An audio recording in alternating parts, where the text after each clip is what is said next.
concerns the debt ceiling. And I know that for a lot of people, the debt ceiling isn't quite as it's not meme worthy. It's not typically not the stuff of memes or viral moments because it's so technical. And in many ways, it's abstract to a lot of people. It's like, oh, the federal debt, how does that affect me on a day-to-day basis? But the situation is this. Once again, the United States has hit the debt ceiling limit, which is the congressional limit we impose on ourselves that says that the Treasury can't borrow more than that in order to pay the nation's bills. I want to clarify this because a lot of people to this day misunderstand this. This has nothing to do with future budgets. It has nothing to do with paying future bills. It has nothing to do with the spending priorities of the Republican Party and the Democratic Party. This is about paying bills, letting the Treasury pay bills that previous Congresses, including under the Trump administration, have demanded that the Treasury pay. Yep. That's where we are. The debt ceiling has been raised 80 times in the past 63 years, and the vast majority of them have been raised by Republican administrations, about 50 times of the 80. So it's more likely to happen under Republican administrations than Democrat. That's another fact to keep in your back pocket. But at the end of the day, it's Congress which approves the raising of the debt ceiling. The president can't do anything about it. But we're seeing this ongoing back and forth, Luke, as I know you've covered, and I know I've covered on my channel, where Republicans are saying, listen, Mr. President, we're not going to raise the debt ceiling to let Treasury pay for bills that we helped authorize under you and, yes, under a Republican President, Donald Trump, unless you agree to make concessions about future spending. And the Treasury is at the point, Luke, we're getting I think it's 11 or 12 days where the Treasury will officially run out of money to pay our bills, which will trigger a default, could cost the American people 8 million jobs, $15 trillion in household wealth, your insurance premiums, your mortgages, the stock market, they would all implode. This would have a severe impact on the rich, the poor, the right, the left, everybody. So why do I bring all of that up? Because they're in ongoing negotiations, Republicans are with the president. And they were supposed to meet on Friday for the latest round of negotiations. Donald Trump, the current leader of the Republican Party, made a, what do we call it, a trough central? He troughed. He troughed minutes into the meeting that the Republicans had with the White House. And he said this: Republicans should not make a deal on the debt ceiling unless they get everything they want, including the kitchen sink. That's the way the Democrats have always dealt with us. Do not fold. Now, you might think to yourself, well, I mean, that's whatever. He just ran his mouth. What does that mean? But here's what happened, Luke. Within 20 minutes after he troughed that, the Republicans walked out of the White House negotiations. Walked out. I want to play a couple of clips here about Kevin McCarthy. But before I do, just out of curiosity, do you find that timing suspicious? Very suspicious. And I think whether or not this specific situation was because of that trough, as you called it, that Truth Social post, now I'm messing up, Truth Social post. Definitely, Trump is in control in so many ways, despite not actually being in technically a position of power right now. And that continues to be a very concerning element of politics. 100%. This man is out of power, but he's still leveraging way too much influence over the GOP in terms of their negotiations. So I want to play a clip here from Speaker of the House, Kevin McCarthy. Let's hear what he has to say after Republicans left the negotiations with the White House. Well, we've got to get movement by the White House, and we don't have any movement yet. So, yeah, we're going to pause. What's holding up? The tone seemed really optimistic yesterday. Is it? Yeah, I mean, yesterday I really felt we were at the location where I could see the path. The White House is just, look, we can't be spending more money next year. We have to spend less than we spent the year before. It's pretty easy. What are some of the sticking points at this point? He spoke to the president? No, didn't talk to the president. Any additional meetings? Hi.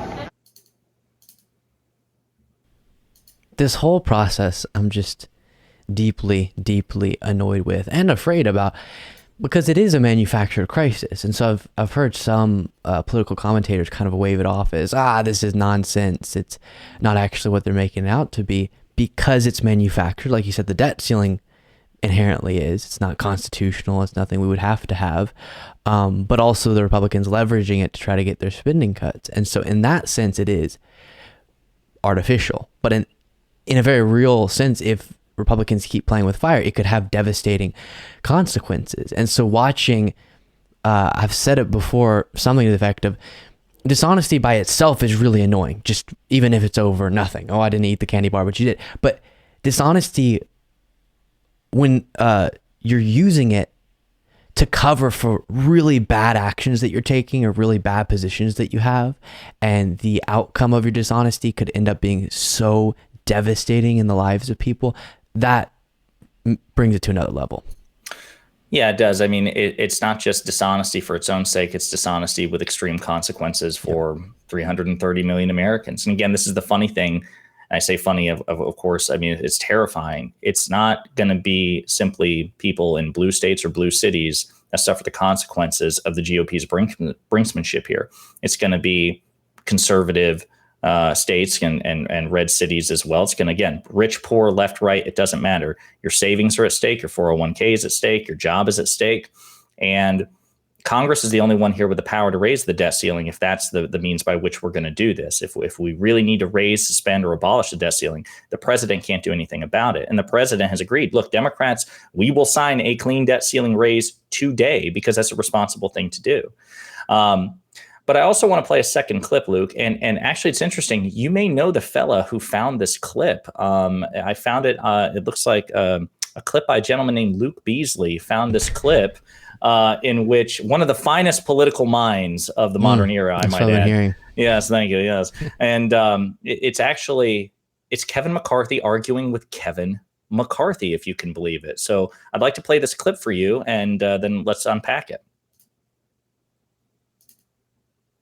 When you raise the debt ceiling, that's actually paying for stuff that has already been spent. Democrats have floated changing the debt ceiling process so there's not... We can just spend more and more. Why they want to raise this is to spend more money. When you raise the debt ceiling, that's actually paying... Well said, 2017 Kevin McCarthy.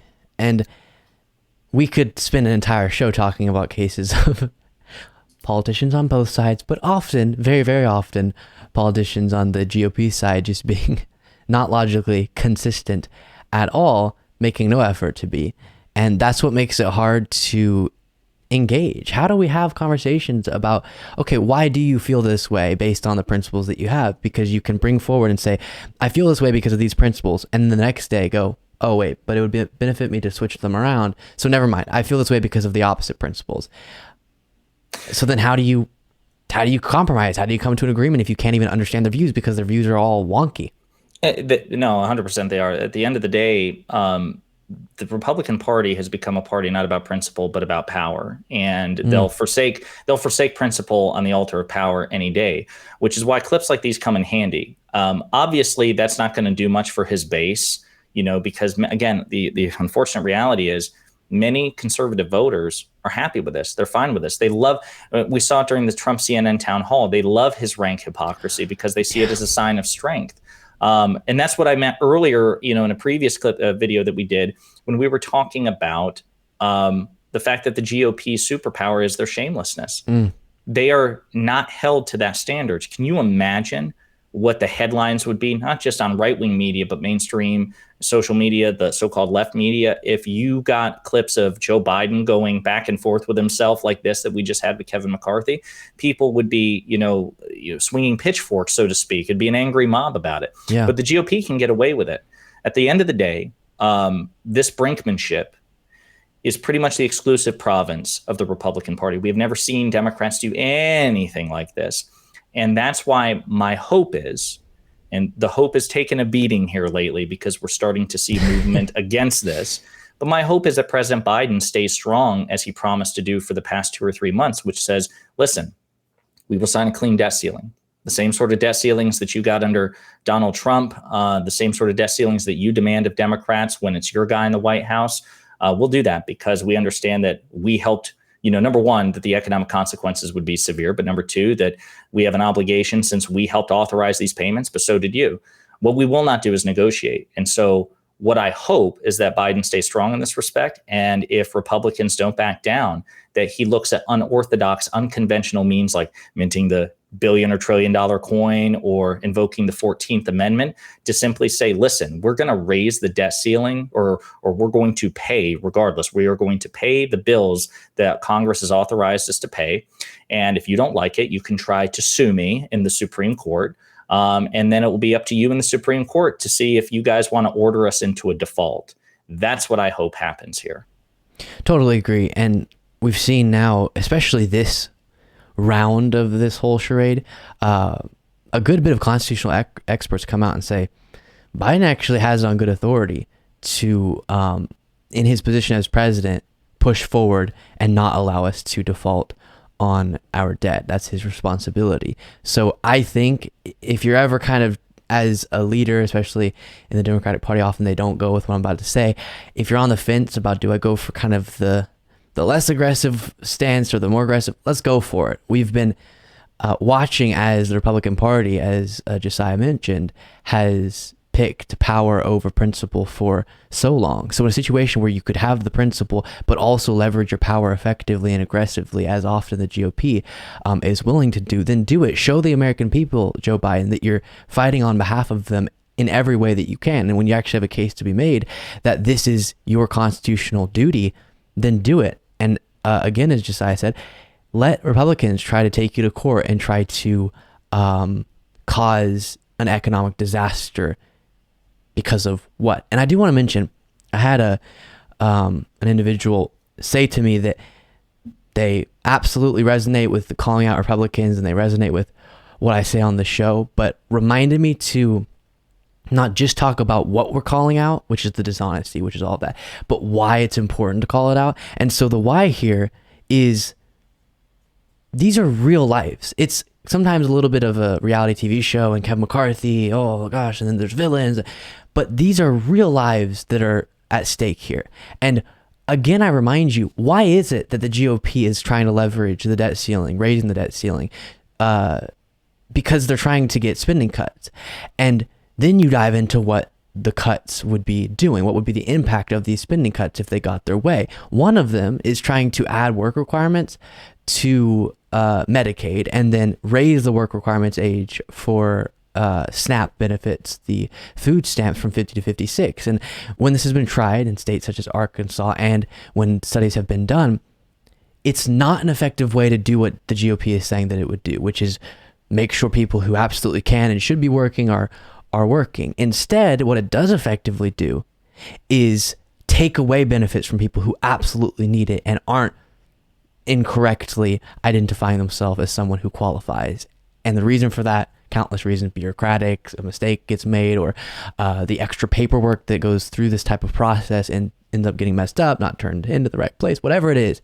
And then people who need SNAP, who need Medicaid, end up not getting it. And so all of this, leveraging the debt ceiling on the part of the Republican Party, is to attempt, and I know this sounds really blunt, but it's just accurate, to take food out of the hands of those at the in low-income families, the food out of low-income families, and healthcare out of the hands of low-income people. It is so enraging, and this matters so much, but they don't see it that way. Thank you so much for watching this video. For the outro, I want to quickly plug Josiah's channel. Hit them with it, Josiah. All right, folks, you can find me at youtube.com/@ponderingpolitics, one word. If you like progressive politics, if you like the Republican Party being called out, and if you like collaborations with Luke Beasley, hit me up there.